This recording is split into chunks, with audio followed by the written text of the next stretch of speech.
Table. Public comment, we don't have anybody here.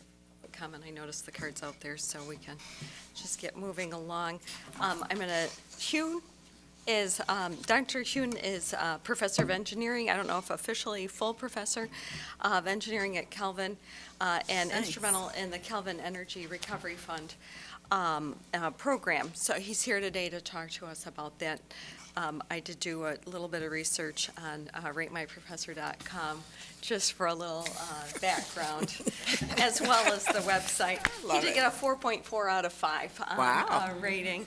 And so this gives him high quality, it's very helpful. He did get a hot professor rating.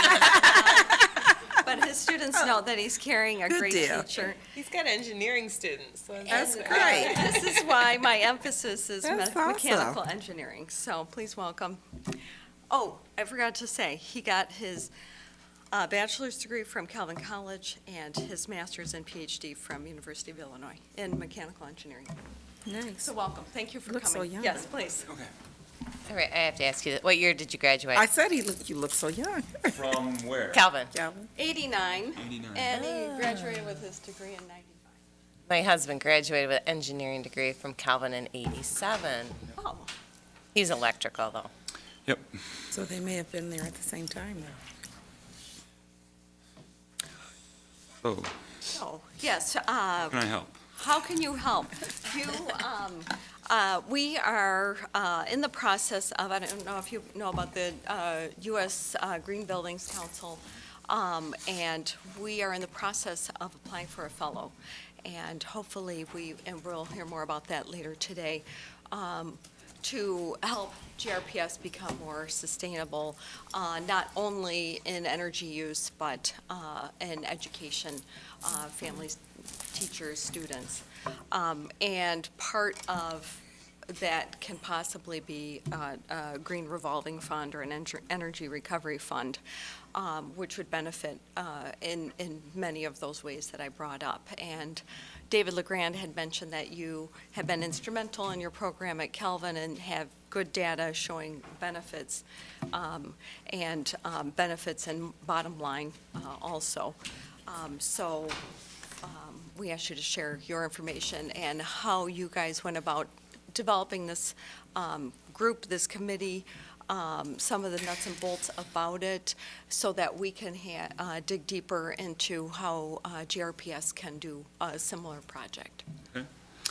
Well, great. I think I'm able to speak to those issues. Could I just ask, I don't know the agenda, what time should I be off the stage here? I don't have a time. I'm sort of assuming it'll be Thank you, less than Sharon. half an hour presentation, and That's fine. then do some discussion after. Yeah, terrific. I think that we can easily do that. I brought with me here, and it's being projected Big Brother style behind you, the short presentation about our experience at Calvin. My role in this will become clear as I go through the presentation. So the topic is energy efficiency and green revolving funds. And I'd like to start, when I speak publicly about these things, with the sort of big question, and here's one that might be relevant to the Sustainability Committee. What is the surest way to reduce energy consumption? So historically, how have we found that we can actually reduce energy consumption in something as big as an economy? And the answer is to have a recession. So the next graph shows U.S. energy consumption as a function of time. You can see that there are a couple of times when we decrease energy consumption. They correspond exactly with recessions that we've had. Now, if you're like me and you'd like to see reduced energy use for a host of reasons, health, economic, whatever reasons, but you don't want to do a recession, you got to think of other ways. And usually the first answer that people have is energy efficiency. But there are several challenges associated with energy efficiency. First one is the high capital cost of projects. These things look look like costs rather than investments. There are organizational boundaries that you have to overcome. So if you have an idea for an energy efficiency project, who do you propose to? Who does the work? Who gets the credit for that? And the third challenge is that the energy savings that happen, they get lost in the general budget of an organization. So you pay a little bit less for utilities next year, and that's good, but you're not able to know exactly how much. You aren't able to advertise or tout your successes. So that's why I say that savings are, quote, lost. They just sort of evaporate. They're real, but it's not clear where the benefit really went. So my contention is that, and our experience shows, that green revolving funds have answers for each of these challenges. They provide a funding mechanism. They centralize your energy efficiency activities so it becomes clear within an organization where to propose and who does the work. And because of the way green revolving funds are structured, you're forced to track and monitor your savings and your expenses. And then you can use that information for publicity purposes, and we use it for fundraising purposes too. So at this point, it's helpful to talk about what a green revolving fund is. So a green revolving fund takes seed money that comes from somewhere, and somewhere part is the creative, maybe the creative part of this. At Calvin, it was some leftover resources at the end of a fiscal year. You put those seed resources into your green revolving fund. And then your green revolving fund provides capital, money, to do projects that are focused on energy efficiency. Then you carefully monitor and track those projects and their performance. You very carefully calculate the energy cost savings. And then you route those savings back into the fund until the project pays itself off plus something. So at Calvin, we do project payoff plus 5 years. And the plus something allows you to grow the balance of your fund over time so that you can do ever larger energy efficiency projects as time goes on. So not only do you pay it off, but you reinvest some of those savings back in the fund for a period of time. You can do more energy savings later. So that's what a green revolving fund does. And I'd like to share our experience at Calvin College in terms of developing and implementing and operating such a fund. We call it the Calvin Energy Recovery Fund, or CERF. It began with a project that I did in my thermal systems design class, which is Engineering 333, in the fall of 2008. Those are my wonderful students there. In that class, every fall, I ask a one-sentence question that occupies the entire class for the entire semester.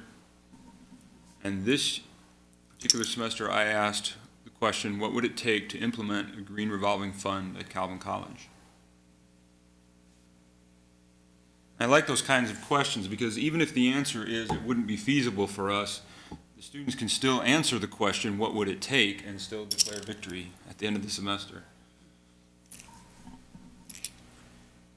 So throughout the semester, I challenged the students to look for energy efficiency projects. I challenged them to develop what would eventually become the fund governance policies. I broke them up into 4 or 5 different teams. One of which was a finance team, a management team, and 3 energy efficiency projects teams.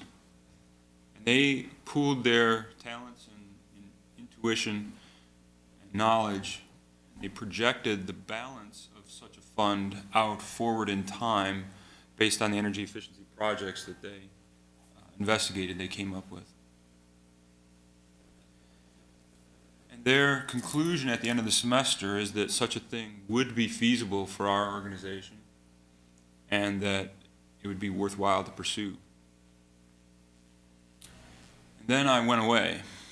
I had a year sabbatical in 2009. In fact, I was out of the country. While I was away, these students, and I'm telling you honestly, not at my prompting, they were so convinced that this was a great idea that they kept pushing it to our administration. They continued to have meetings and conversations. And in October of 2009, I got an email that said, we just put $50,000 into our Green Revolving Fund. Oh, that's great. And I was, so thrilled and frankly, in a way terrified too, because I knew that in January when I got back, now I would have yet another task to do when I got to campus. But I think that story about the students actually pushing it is a testament to the, the passion that they felt about the idea when they were exposed to it and when they pursued it themselves, and the resourcefulness of students to get some real work done and to do some cool stuff.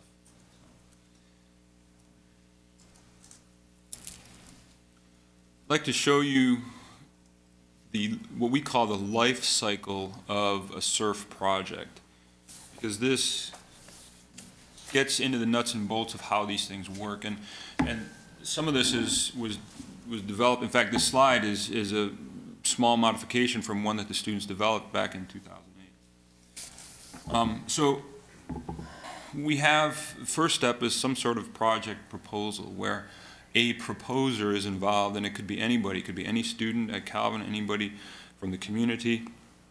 They just have a good idea, and we have a system where we track, where if a project is proposed, no matter how silly it sounds, we put it in our database and we track it. And the first place that tracking happens is with an intern that I manage. This is a student who's a college student, and this CERF intern does the first sort of screening of the quality of the idea and interacts with me, the CERF manager, to verify that calculations are correct and that things are looking good or bad with the idea. Then if the project looks like it's feasible and we want to move it into more detailed analysis and possibly implementation, we have to obtain the approval from Calvin's Environmental Stewardship Committee. And this committee is in the governance structure of the college, actually. So it's one of the faculty committees it's written in the bylaws of the college that this committee should exist, and it's actually in the mandate of this committee to oversee CERF.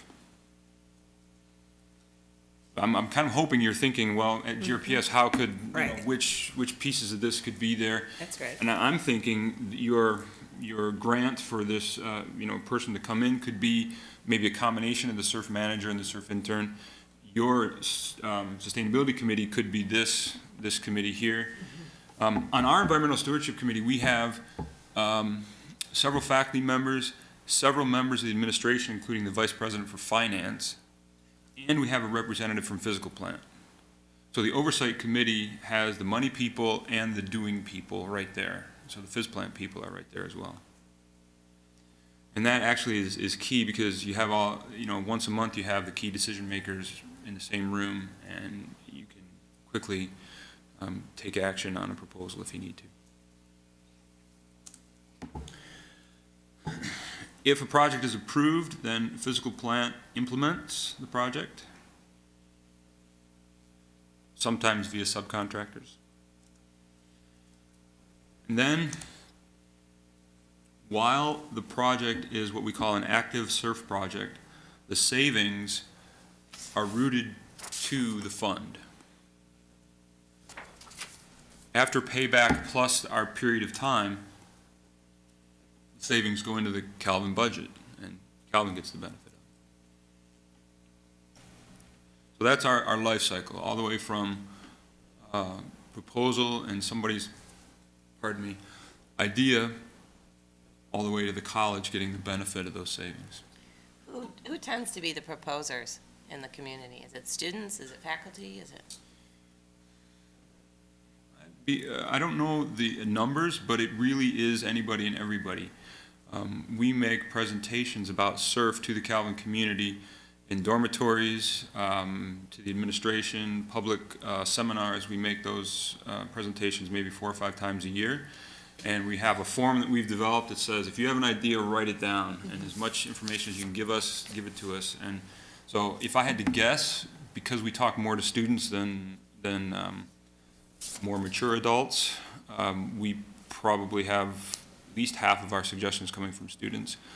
Probably the other quarter comes from the intern and the intern's experience, and the other quarter maybe faculty members and staff. What about custodial and facilities people? Are they actively involved in the generative phase of it all?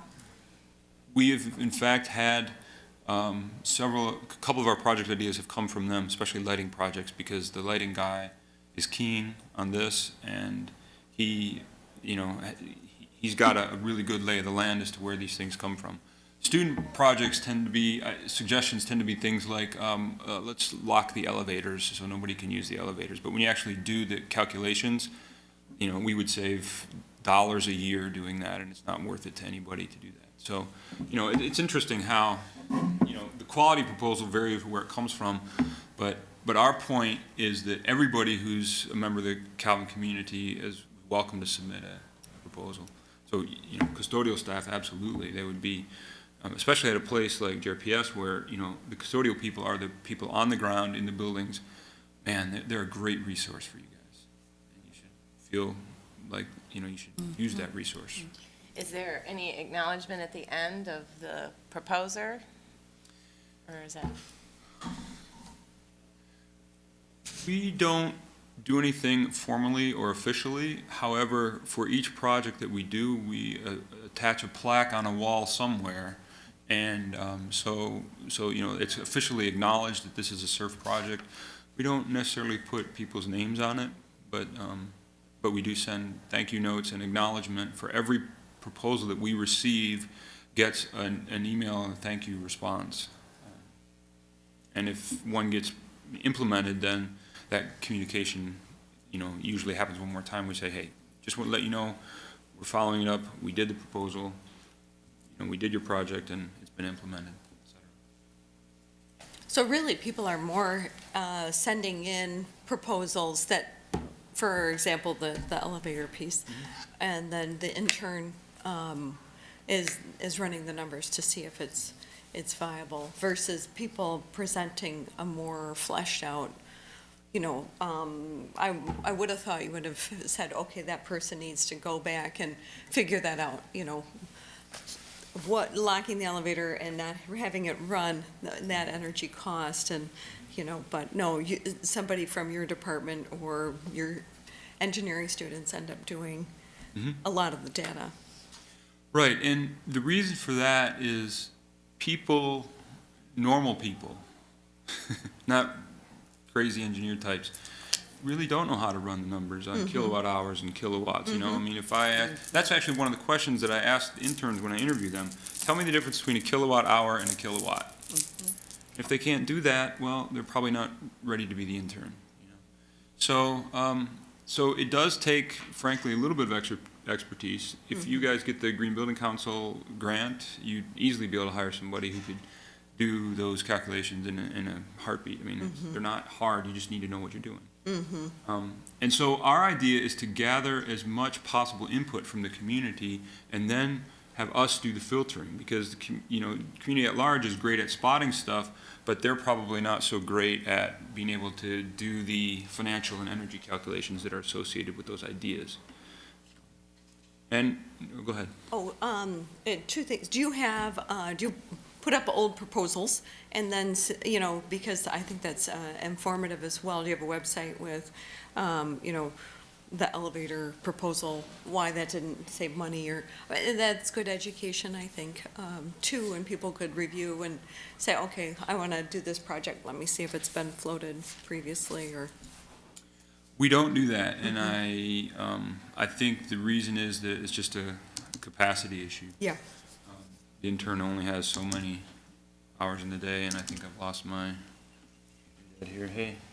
And what is that, interns, FTE, 4 hours a week? Okay, or- student, we pay the intern pretty well because they're doing interesting calculations. We pay him $12 an hour, and he works 10 hours a week. Oh, okay. So it's a student, and I'm not sure what to do here, but I think I've lost my laptop here. Yeah, so he gets 10 hours, and so it's his sort of student job. He doesn't get an internship in industry or somewhere else. And it's a really great experience. The students who've been CERF interns go on to work for all kinds of different companies, but often the energy services companies whose job it is to come into an organization, and look for energy efficiency opportunities and stuff like that. They're well prepared to do that kind of work. It's fun to be a part of that process. Right, yeah, no, I was just trying to think of nuts and bolts around here, and looking at Mr. Parents, don't add any more FTE to. The initiative of your students, I have the sense that this is a particularly good project for educational institutions because it feels like there's a generational imperative around these issues. I feel like younger students are much more raised with the issues of climate change and sustainability, but there's also this sense of, we know better than you. I mean, in a good way, like we're wiser than your generation, we're more aware, and so that, that has its own motivation with students and everything, like we're gonna show you how to do it because, you people don't get it, so. Yep, there's a lot of things that you are able to tap into here. Now, before I came here, I was wondering how that might translate to a high school situation, for example. And I think you could tap into the enthusiasm of students. I'd have to defer to the high school physics and science teachers to see if, some students could possibly, do some of these calculations. I guess my opinion is they probably could if they were brought along and to understand how energy works and stuff like that.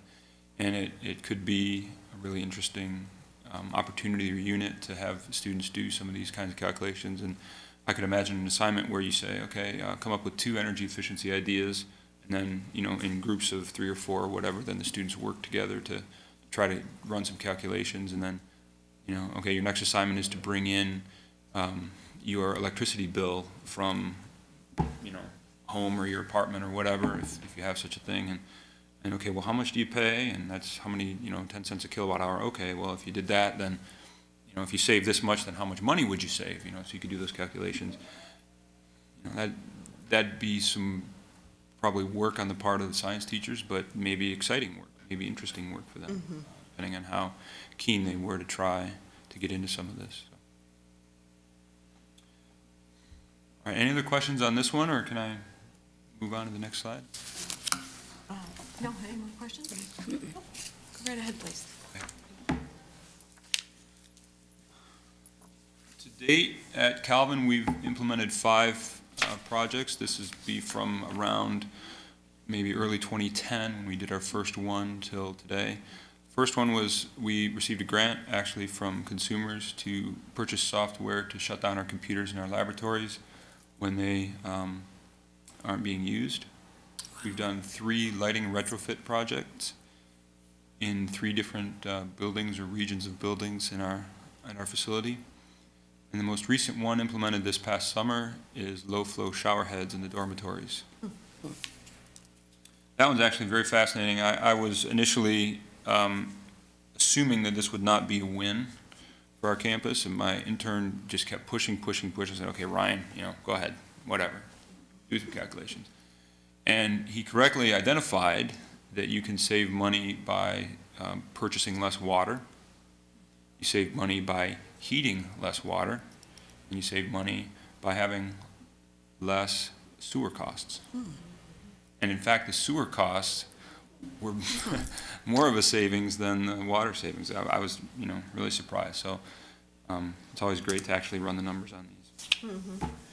I want to talk for a minute about governance. So the Environmental Stewardship Committee has final project approval, allocates finances, and they meet once a month. The CERF intern researches these projects and solicits suggestions from the community, and it's 10 hours per week. I guess I already mentioned that. It was already on here. And the intern reports to the Environmental Stewardship Committee. The intern has, 10-minute slot presentation at every committee meeting.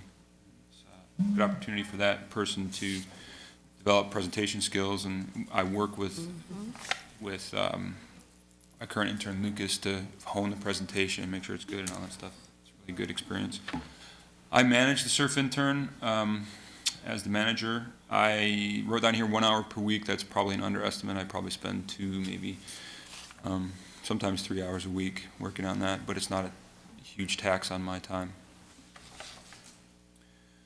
And we have external consultants that we meet with. Maybe this is a little overestimate, an hour every 2 months or so. And those consultants advise us on projects and calculations and things like that. So just to give you a flavor of some of the projects we've done, here's replacing the lights in the North Hall building on campus. And the point here is that we track very carefully the energy savings. So the top graph, each bar represents a month, and the vertical axis is the energy saved in kilowatt hours in that month. So, and we calculate those savings using light loggers and other instruments that tell us how these things have performed over the last month. And we convert those savings, including the time of day rates that we pay for electricity, into dollar savings. So the bottom graph is the dollar savings related to those energy savings up top. Now, I guess the main point here is that you must do this if you have a revolving fund. Because if you don't know the dollars that you've saved, you don't know how much money to put back into the fund at the end of the year. And the thing that I've come to appreciate with this fund is that trust is everything. If people don't trust that you're doing the numbers correctly, if they don't understand your processes and your procedures, then the whole thing looks like a money grab. Right? Because you're asking somebody, the utility person, to plop several $1,000s back into your fund at the end of the year. And maybe the utility person wants that money.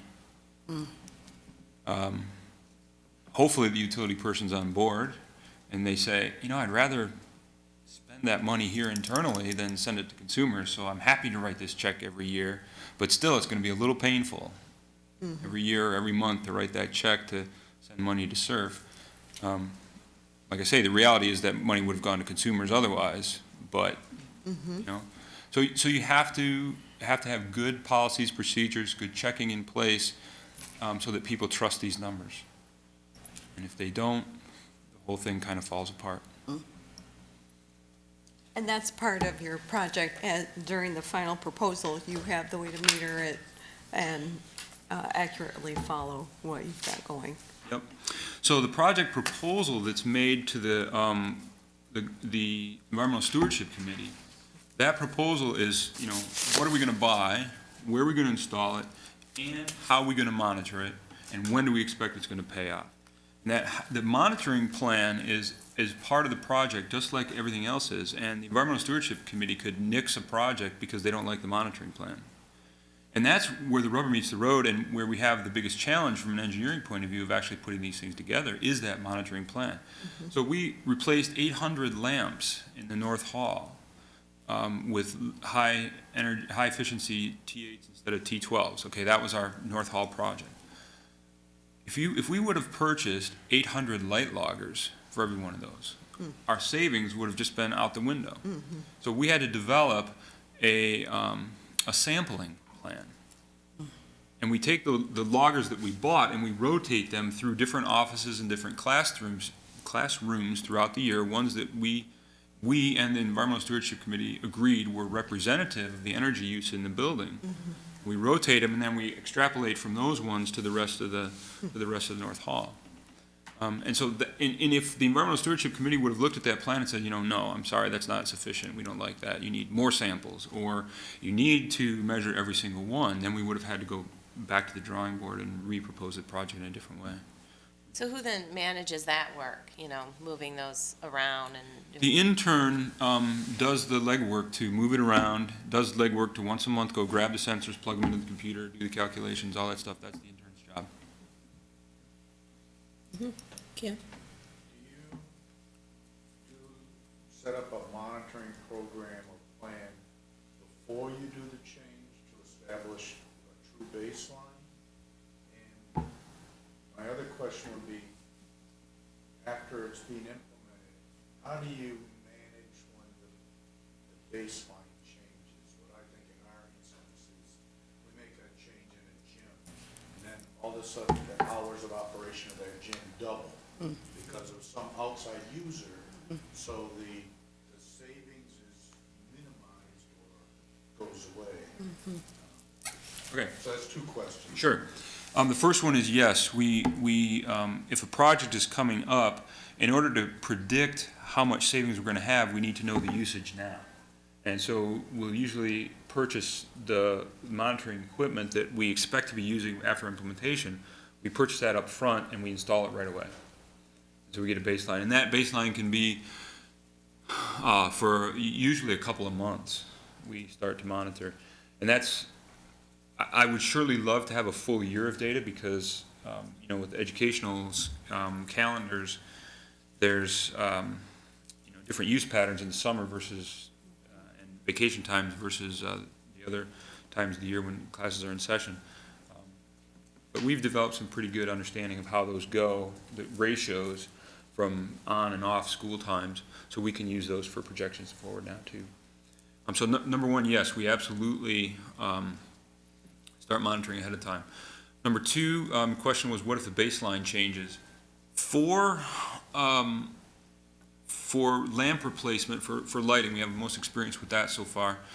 If you start using the building more, then you're actually saving more. Because if you had the inefficient bulbs in there, presumably you would have still used the building as much. And you would have been spending more. So the de-wattage of your lamps means that you actually save more if you use more. And our light loggers give us the amount of time that it was on.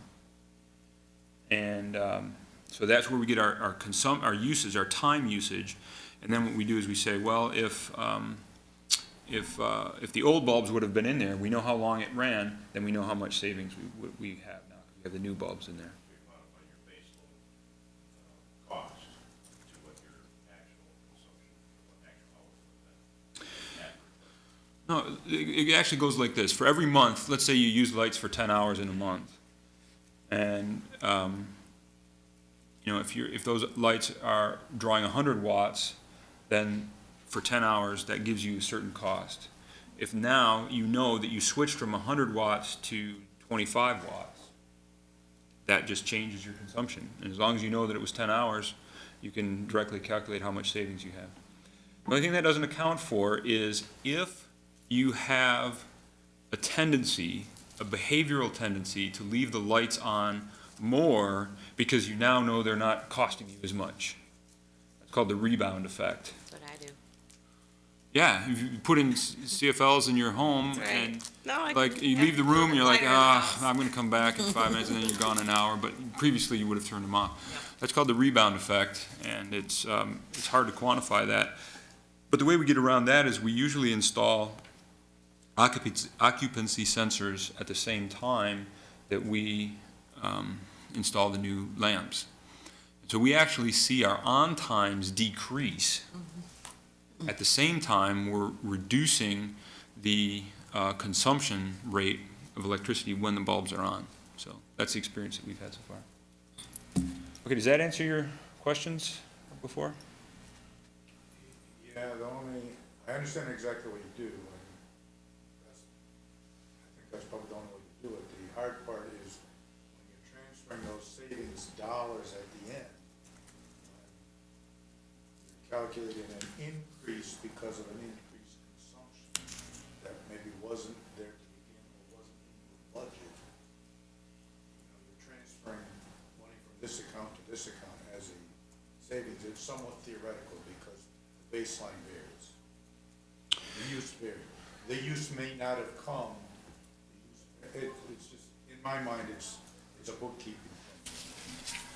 Right, so the assumption that we make is that regardless of which lamps are in there, the usage would have been the same. So if you see an increase in usage, and you say, well, I mean, if we had the old bulbs in there, that would have been painfully costly. I understand.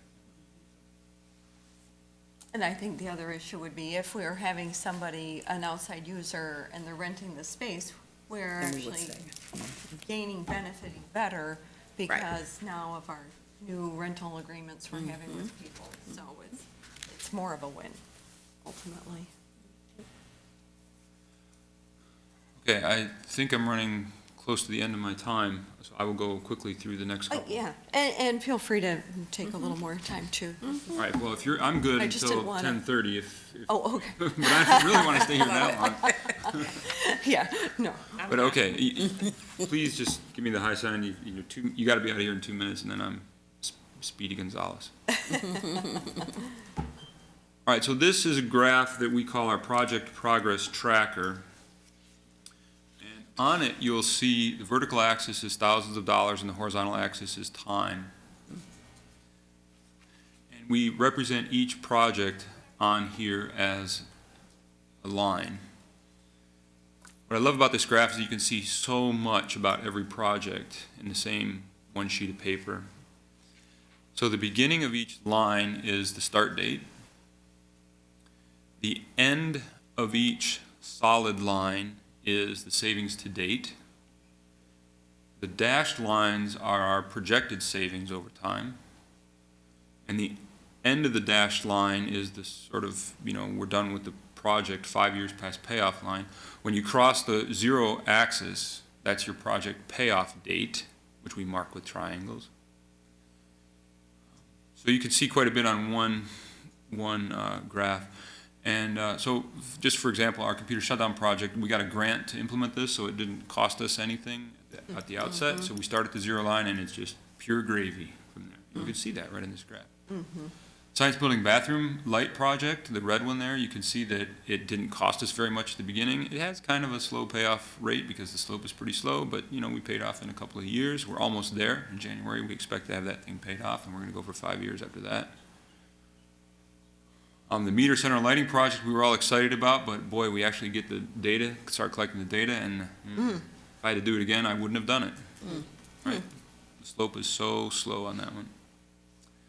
But replacing the, I don't remember the exact number, 500 and whatever bulbs in North Hall, that was costly, but boy, the savings rate's pretty nice on that, guys. The green line, we're targeting less than about a 5-year payback for that, which is pretty good. You can't do, this goes back to my first slide where I said, the savings get lost in an organization unless you track them. And if you have a green revolving fund, you must track them. And now suddenly you have the data to make the graph. And now you can, this is great publicity material or material for publicity that you can say, you pat yourself on the back and apply for, green operations awards or whatever. You just throw this graph in there and say, hey, this is what we've done. So our next project, just to give you an idea of where we're headed, is our Huizinga Track and Tennis Center on campus. Has 214 metal halide, 142 metal halide bulbs in it, and these bulbs decay over time. In fact, we could not hold an NCAA sanctioned tennis event in there right now because the light levels are too low. And they're extremely inefficient. They're 5 years old only, but the technology has advanced quite a bit in the last 5 years. We're thinking about replacing them with LEDs. This is how the showerhead project and the TNT lighting project look compared to all the other ones. And you can see the relative magnitude of these projects compared to the ones we've done before. Good thing you listened to your intern. No, I mean, that showerhead project is, you know, it's like, we're printing money. I mean, it's unbelievable how well we're doing with that one. And the lighting project is super expensive, $200K to kick it off, but the savings rate is gonna be the highest of any project we've ever done before. And we can do that because of two things. The first one is we've grown the size of the fund over time. Now, we haven't grown at $200,000, not anywhere close, I'll tell you that. But as a private college, we have the ability to raise money from outside donors. And there's a certain set of donors that are really excited about energy efficiency and about sustainability, and we've been using that donor base and asking for donations for the track and tennis lighting project, and we're very close to being able to do that. Now, I'm not sure if that translates very well to what GRPS can do, but, you know, instead of going after private donors, perhaps you guys can go after grants or public funding or something like that, and the person you hire from the Green Building Council grant, you know, you should ask about, try to hire that person, ask what resources they would tap into to accelerate the, the implementation of projects within a context of a green revolving fund. That would be a great question to ask. Okay.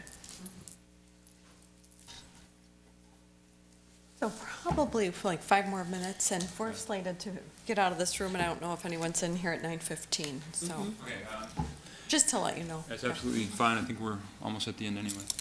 So, just to drive home the point even more, we do actually absolutely track our savings month to month. So here's our savings to date. And this actually is a slide that's a couple weeks old. The latest version of it has sewer savings and natural gas savings from the water project that is just, you know, just got the first month of data on that. So we're saving those things as well. But this is the money slide. This is the one that I think is absolutely the most interesting. So Calvin purchases electricity from the grid at about 9 cents per kilowatt hour. That's a blended average of our peak and off-peak rates that we pay. If you're going to distill it down to one number, it's 9 cents per kilowatt hour. I took all of the expenses, the expense rate for CERF and the savings rate for CERF, and divided them out. And you can get a number that represents how many cents CERF has to spend to save a kilowatt hour. So the question is, if you've got a kilowatt hour to deal with, would you rather buy it from the grid, spend money to buy it from the grid, or would you rather spend money to save it? And the number that I get for CERF is 3 cents per kilowatt hour. It costs us to save a kilowatt hour. And if the option is buying that from the grid or spending money to save it, I think the answer is clear.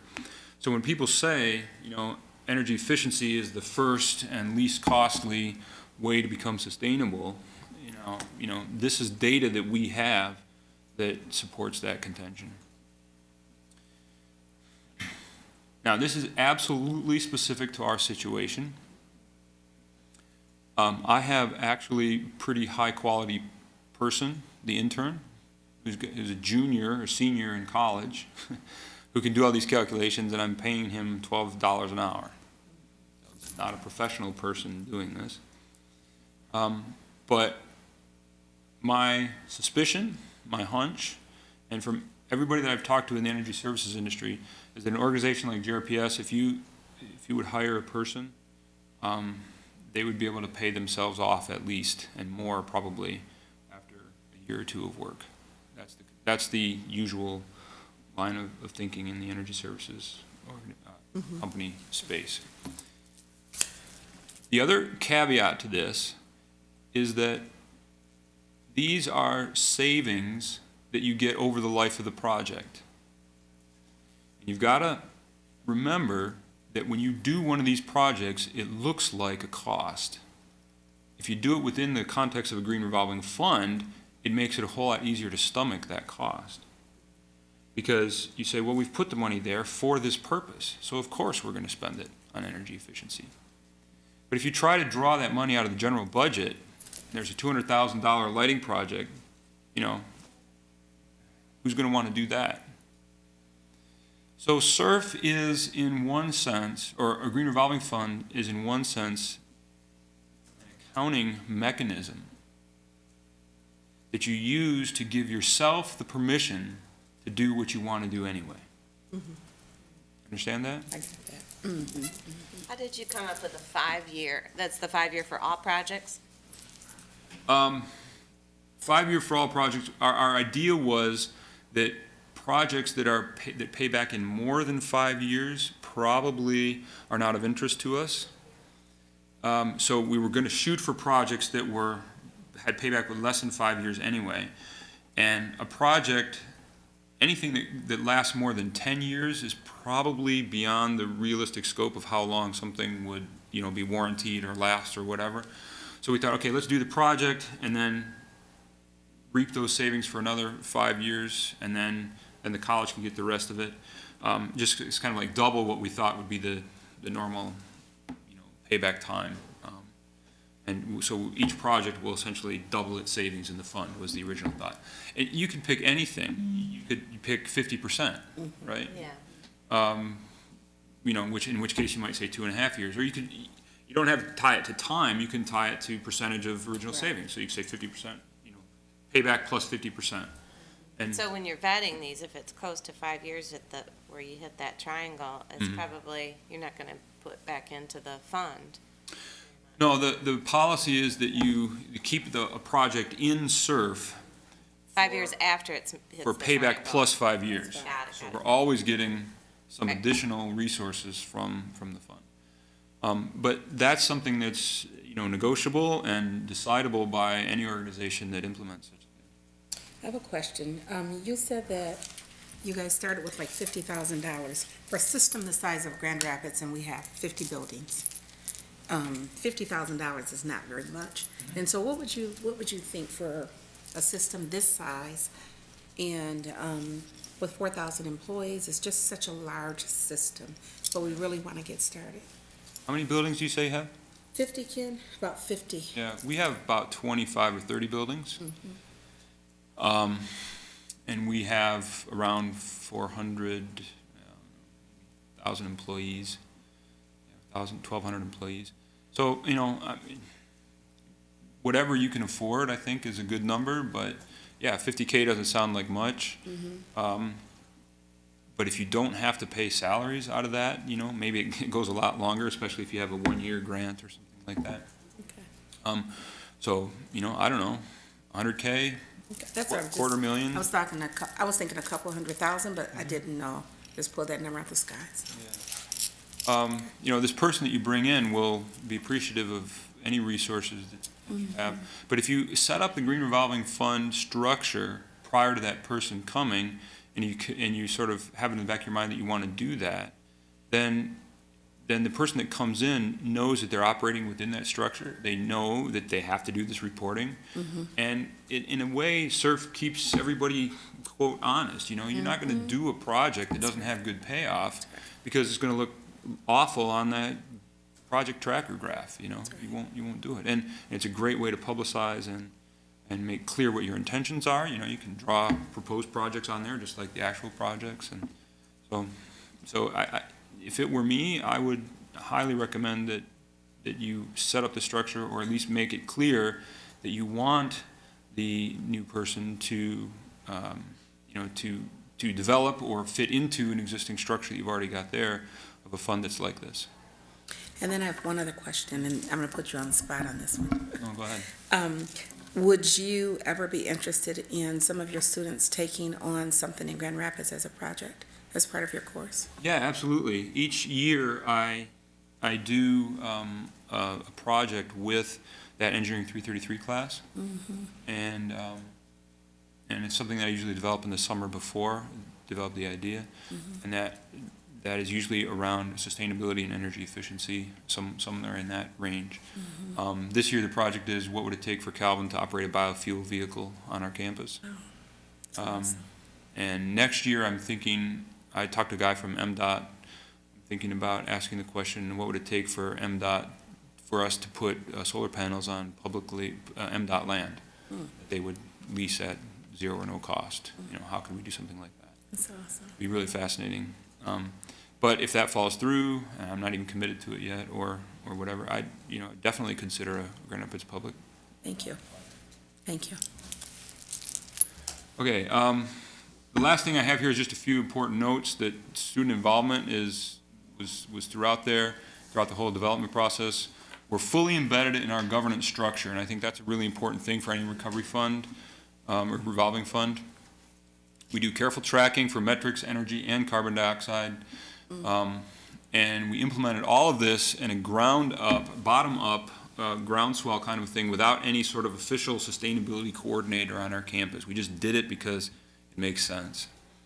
I use a lot of service learning with students, and like the bottom bullet there is feasibility studies are an excellent interdisciplinary service learning opportunity for students. And I'm not sure how that would translate to GRPS, but seems like there's opportunities there for science and physics teachers if they're so interested.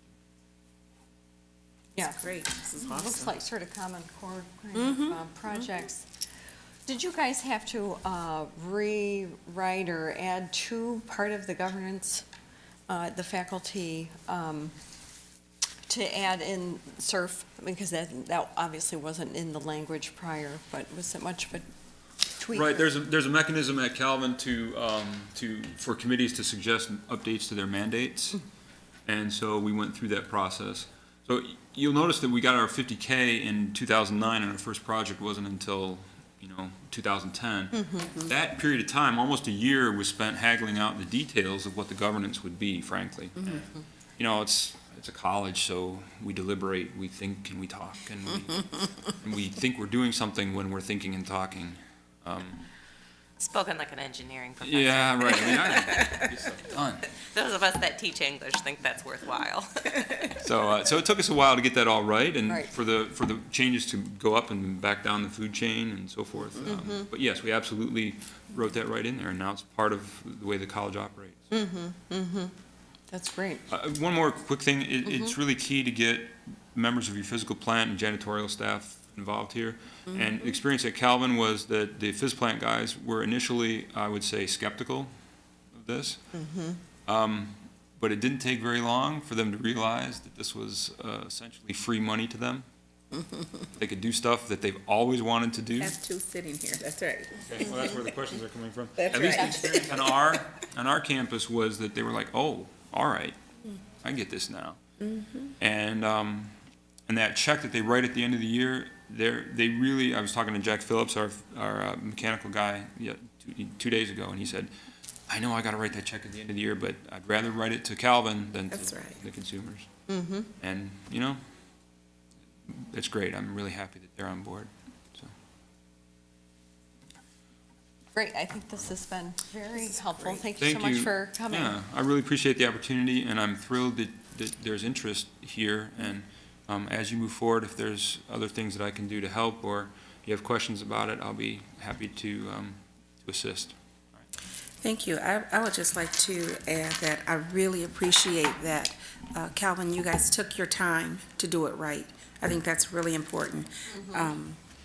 And we would like to do the same thing here, although I am very anxious to get it started. I like the idea of taking the time to do it the right way, so taking that year of planning so that there is a governance structure, because I really think that that's important. Accountability is extremely important to all of us, to the board and I, on something like this. The other piece that I really like is that the facilities group, they were able to recap that money and do something else. So many times we save money in the district and we throw it in general funds, and we just didn't want to do that this time. We want to put it back into a project, so I appreciate you sharing that. Great. Do we have a few minutes correct. to go over just briefly? And if, thank you so much. And you didn't Awesome. officially get to meet our superintendent, Tracy Neal. If you want Hi. to wait for a few minutes after, we'll wrap up. This is awesome. Ken, do you want to, or Mr. Ray. Comparens, do you want to Either one of you want to come up speak here briefly about the Come on updates up. regarding the? and introduce yourselves? Well, Ken, we all know you, but This is Tim Howard. supervisor in our maintenance department. For a long time, he worked in the energy office before that. And as he moved up to supervisor, one of his responsibilities is our energy office and how we handle energy and what we look at for costs. So when we got the information to follow up on some of these, Tim was assigned to make those contacts. And he can give a brief description. I do want to comment, the one thing I like is, I don't really care if it's an intern or who it is, but the role of vetting a suggestion. That's right. Because you never know what is already in place, and you have to establish that baseline to what is the improvement. One building, they may have done something similar, so the cost savings doesn't work there, and another building is tremendous to do the same thing. So I really like that vetting process. Tim, if you want to just give an update of who you contacted and what you could find out.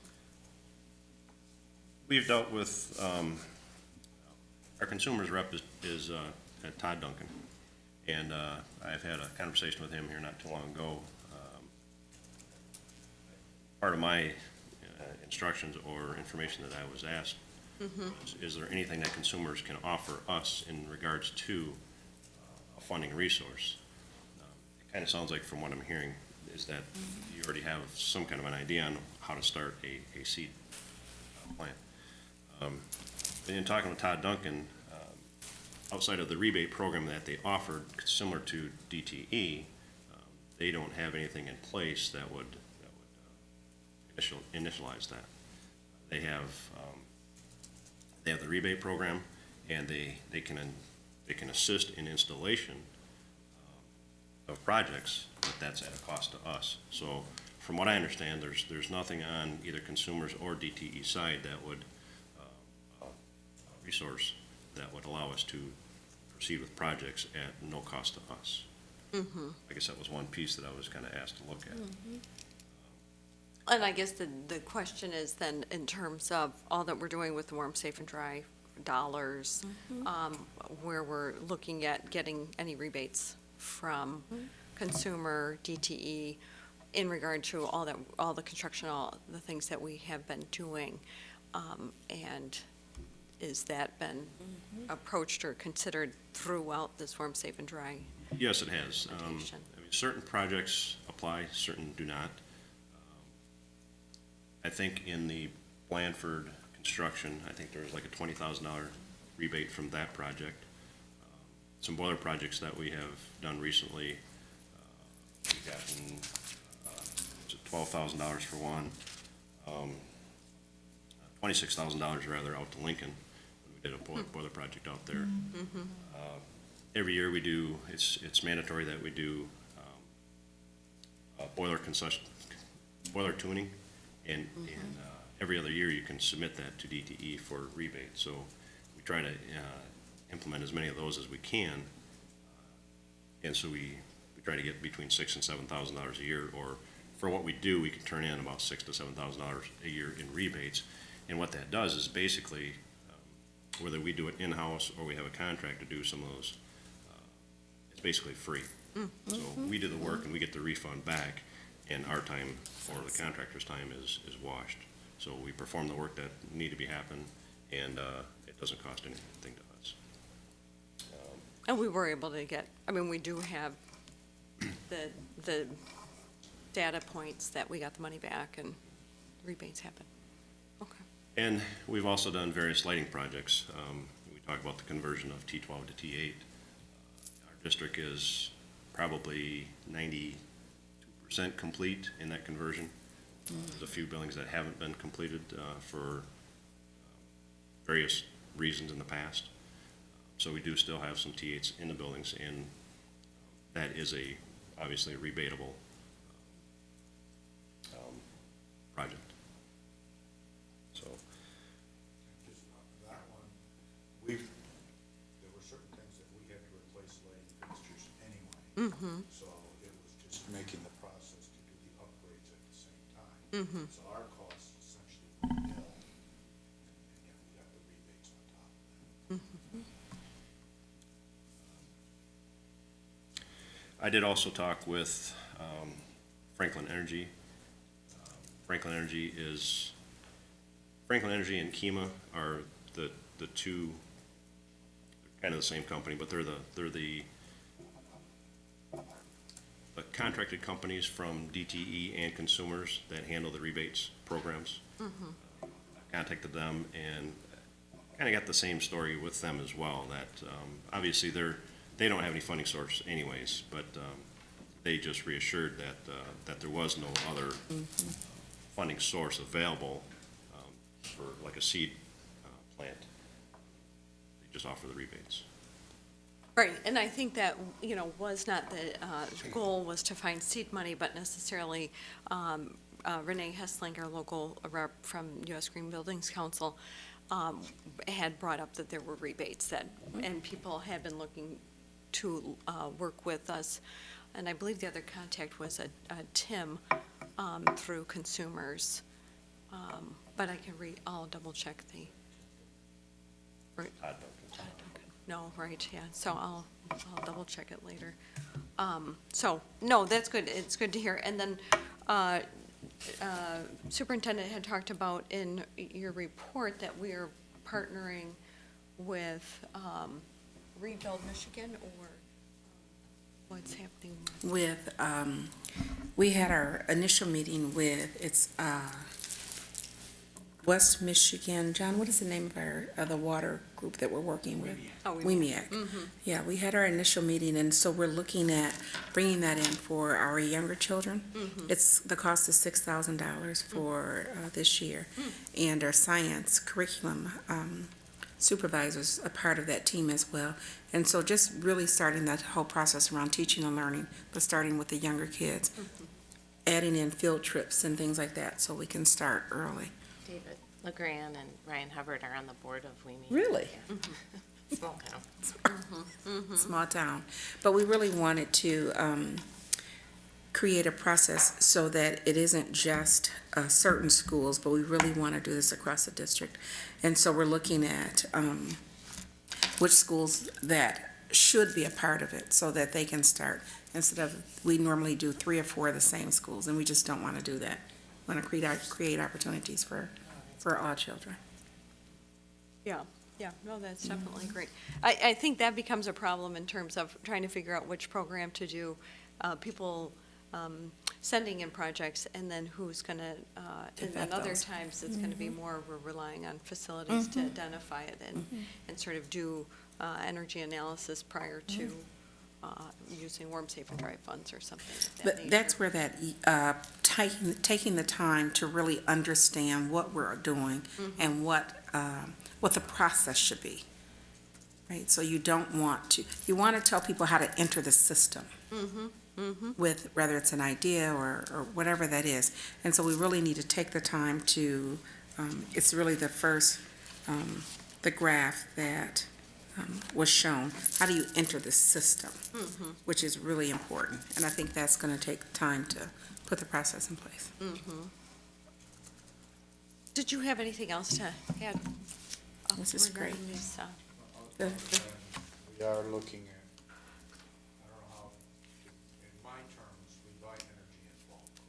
Wholesale price. And we are looking at rebidding those through this winter. We've been purchasing gas, I think, since 1983, off of DTE, outside of DTE on a contract purchase. And we've also been doing that on electric. The electric's got a little bit of a stumbling block because when they opened up open access on the electric side, the state limited that to 20% of each individual's electric producing company, consumers, Detroit Edison, and so on. Each company could provide 20% of that as an open access. When they opened that up, they thought that this is going to take a lot of, a year or more to fill that 20%. Well, it filled up in a matter of months, and they capped it.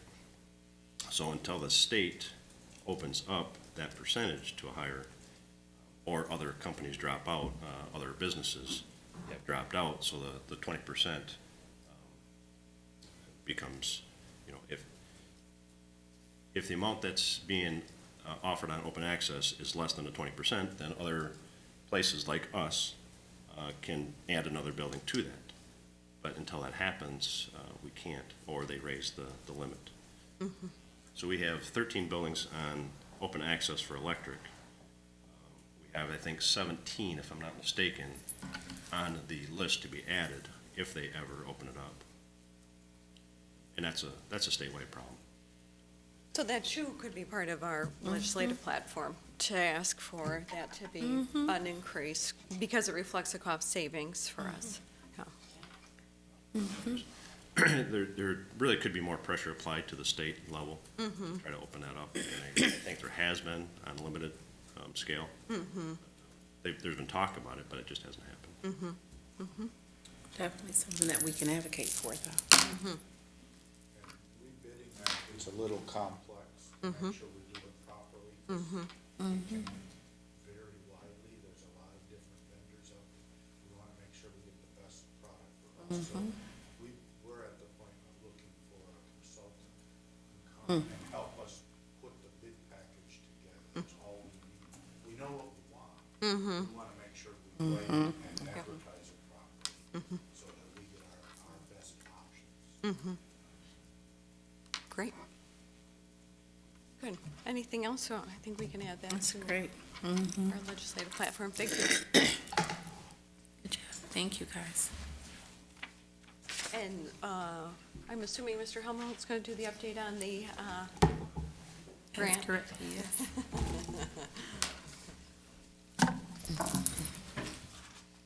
Morning. So we've had several conversations with U.S. Green Building Council leading up to this meeting. I know one of the things, when it comes specifically to the fundraising, we have had a preliminary conversation with Weggy Foundation, one that we originally were reluctant just because they do so much with City High and economic ecology, Blandford, but we reached out, talked with Terry McCarthy. They are certainly open to a proposal. That's good news. We also have the list of all the donors that we talked about, along with all of the materials that they've shared, the draft letters. We have to rework it just a little bit, but those letters should go out next week. I had hoped to have them done this week, but a couple curveballs came up, so we'll have that next week. We also have the We Are GR newspaper goes to print basically today, and there is a full-page spread about the Green Fellowship Partnership, as well as a request for financial support. Nice. Can't imagine that's going to generate a whole lot other than awareness, but it goes to 100,000 households in the city. It's a well-read publication. And so, hopefully, we might be surprised. We'll get a few prospects out of the woodwork. But again, I think it's just an effort that demonstrates we're committed to this. And once those letters get mailed, we then chase it with phone calls, and we'll schedule the one-on-one meetings that either Teresa and I, or together or independently, will be going out and making those requests. So the ball's about to roll. Great. Good deal. Wonderful. That's all I have on that. That's great. That's We're great. moving ahead. That's exactly what we need to do. The goal is to get this in line, and then the U.S. Green Building Council is instrumental, and they find the people, this is more for general population education, they will have candidates in mind going with our profile that we want for GRPS, and they find about 4 different people with generally at least master's level and work experience that want to do programs like this, and then GRPS becomes involved in the interview process to find the person that works well for the district. So we're right on timeline, so this is great. Yeah. Thanks. Good deal, you guys. Let's see, anything else anyone has to add?